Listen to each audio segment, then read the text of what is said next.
Hello tout le monde, c'est Jonah, j'espère que vous allez bien, moi ça va super. Aujourd'hui on va se retrouver pour une petite review de Dragon Ball Super, chapitre 87. C'est la fin de l'arc Granola. Enfin, j'ai envie de dire enfin la fin de cet arc. Euh, pour moi c'était un arc long, éprouvant. C'était un arc qui avait d'abord un très bon début, après l'arc qui est l'horrible arc Molo. Faut pas, faut pas oublier que l'arc Molo, c'est incroyable. Il était horrible déjà, mais il faut pas oublier que l'arc Molo était horrible. Mais ce qui est incroyable avec Toyota Hero, c'est que ses débuts d'arc sont incroyablement bons. Euh, à la fin de l'arc de la survie des univers, on était en mode sérieusement, c'est ça la fin en manga? Alors qu'on avait une fin hyper classe en animé, on était en mode waouh, incroyable. Et il y a encore beaucoup de personnes qui sont en mode c'est quand le retour de l'animé. Et j'avoue que l'animé avait fait beaucoup de bien, même s'il y avait pas mal de fillers aussi. Hein, l'animé Dragon Ball Super, faut pas oublier.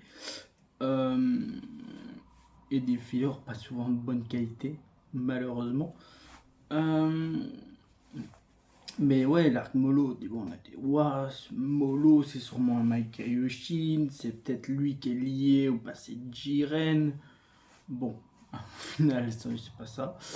C'est juste un mec qui avait combattu les Kaio, enfin les Kaioshin, qui a été enfermé par le grand Kaioshin, et tout ça, tout ça.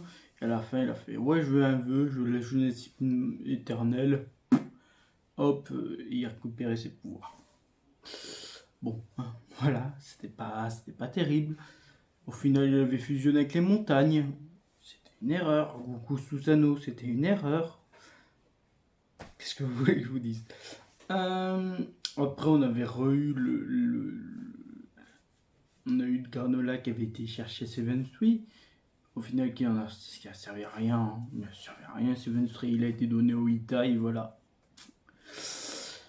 Après, on a appris le passé de Granola qui était intéressant, les Saiyajin, tout ça. Bon. Et à la fin, bon, bah, il a claqué un pouvoir. Hop, je veux être le plus puissant de l'univers. C'est fait. Gas, il a fait non, c'est moi le plus puissant. C'est fait. Bon, maintenant, on revient avec un troisième plus puissant de l'univers.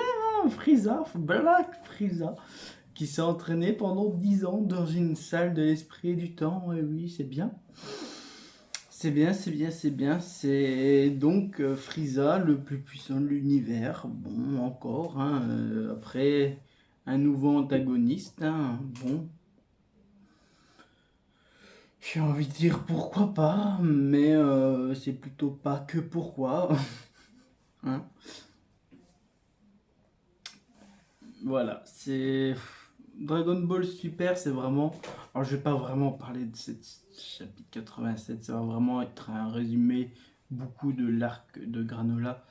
Le chapitre 87 était pas mauvais, hein. On a vu une nouvelle forme de gaz, encore une nouvelle forme de gaz, et c'est ma préférée, cette forme zombie de gaz, hein, parce que c'est littéralement devenu un zombie.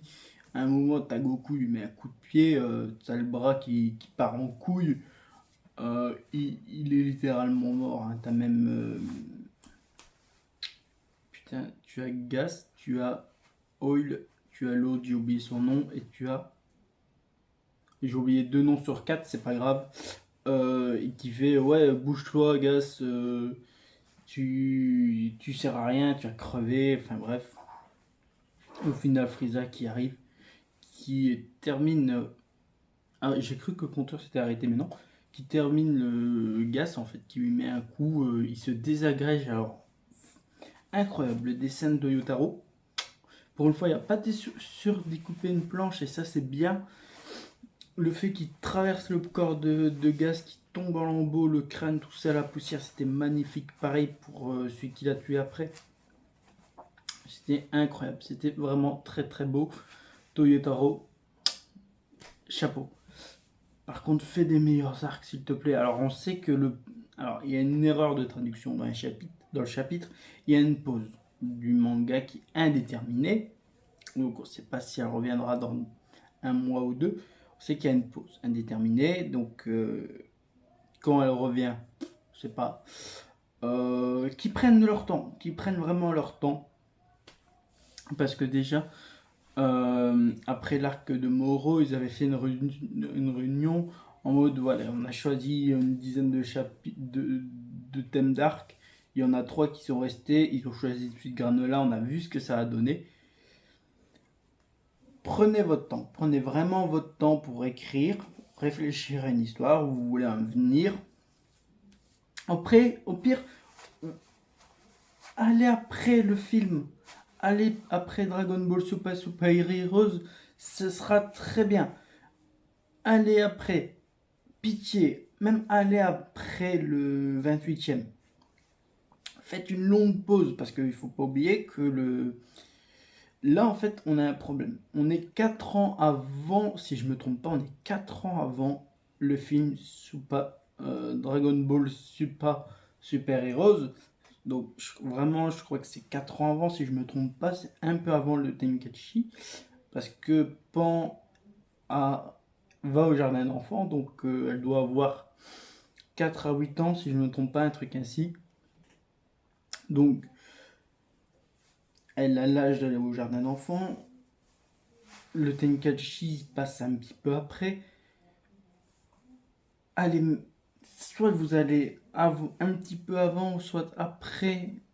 Non, même. Enfin, vous allez un petit peu avant le Tenkaichi, donc après Super Heroes, ou après le Tenkaichi, mais restez pas dans ça, vous êtes bloqué en fait. Ils sont bloqués, le problème c'est qu'ils sont réellement bloqués. On sait que Frieza sera toujours vivant pendant 4 ans, donc faites quelque chose. Il faut pas rester, écrivez un truc bien, Toyotaro, Toriyama, faites un truc. Restez pas bloqué dans cette ellipse, malheureusement, hein, l'ellipse, elle a plus aucun sens. Normalement, ça fait 10 ans qu'ils n'avaient pas vu avant le Tenkaichi Budokai, Bulma et Goku, donc là c'est déjà pété. Il faut vraiment qu'ils partent de cette ellipse, qu'ils vont après le Tenkaichi, parce que Dragon Ball, malheureusement, ils sont de plus en plus en train de pourrir Dragon Ball, et ça c'est triste, c'est vraiment triste. Malheureusement, c'est ça, hein, alors normalement c'est une review du 87e chapitre, c'est pas le cas, j'ai vraiment une grosse, je parle vraiment de Larry Granola en plus, et un petit peu du film Dragon Ball Super Heroes.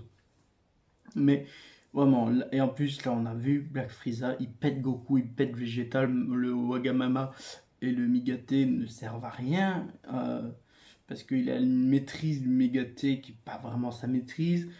Vegeta, il a ce pouvoir entre guillemets du dieu de la destruction, en fait pas du tout, hein, c'est une variante du Migate en Wagamama, que quand il prend des coups il aime ça, il devient sadique. Bon, voilà. Alors par contre, s'il y a un arc qui doit adapter, malheureusement ça sera celui-là, hein, parce que Black Frieza, il y aurait, alors ils adapteront Moro par défaut, hein, et c'est même pas dit, hein.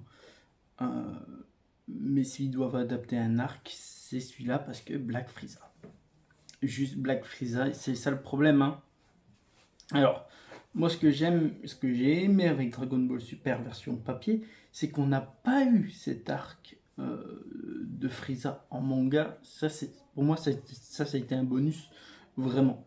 Il y avait eu une page en parlant du film, mais il n'y avait pas eu le fait que Frieza soit en manga. Pareil pour Broly, ils l'ont pas fait. Ça, pour moi, c'est un bon truc. C'est pas des arcs qui ont été adaptés en manga. Et bonne chose, c'est vraiment une bonne chose. Le seul arc qui a été adapté en manga et en animé, c'est Battle of God.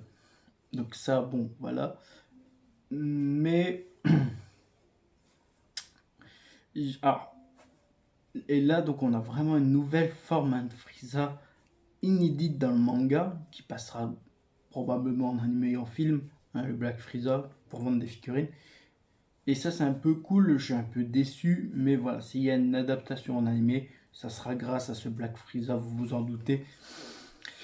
Les marques d'édition et tout ça voudront avoir Black Frieza, ils voudront des figurines Bandai, ils vont dire attends, on veut des figurines de Black Frieza, t'es obligé d'adapter. Ils vont pas faire des figurines sur le manga, ils l'ont jamais, enfin ils l'ont fait, mais ils voudront un animé. Donc voilà. Ouais, j'espère un meilleur truc, hein, on verra après la pause, une meilleure écriture. Toyotaro, alors dessin ça va, bon il y a du pompage, hein, il y a du repompage de Dragon Ball, ça on le savait hein, malheureusement. Mais voilà, il écrit bien, il pourrait bien écrire, je suis sûr. Mieux écrire en tout cas. Dessiner c'est pas mal. Mais réécrire, il doit réécrire. Il doit vraiment se poser avec Toriyama, avec le mec qui gère le V-Jump et faire voilà. Messieurs, il faut qu'on réfléchisse. Et même que Toriyama, au pire, que Toriyama il se retire totalement. Voilà, qu'on retire Toriyama et qu'on dit bah voilà, c'est bon, le petit il est dessus totalement, il fait ce qu'il veut. Alors il fait pas ce qu'il veut, mais on lui donne plus de liberté. Je pense que Toyotaro est énormément bridé aussi, malheureusement. Mais voilà, je pense que si on le laisse un peu plus, il pourrait faire de bonnes choses, je pense. Réellement.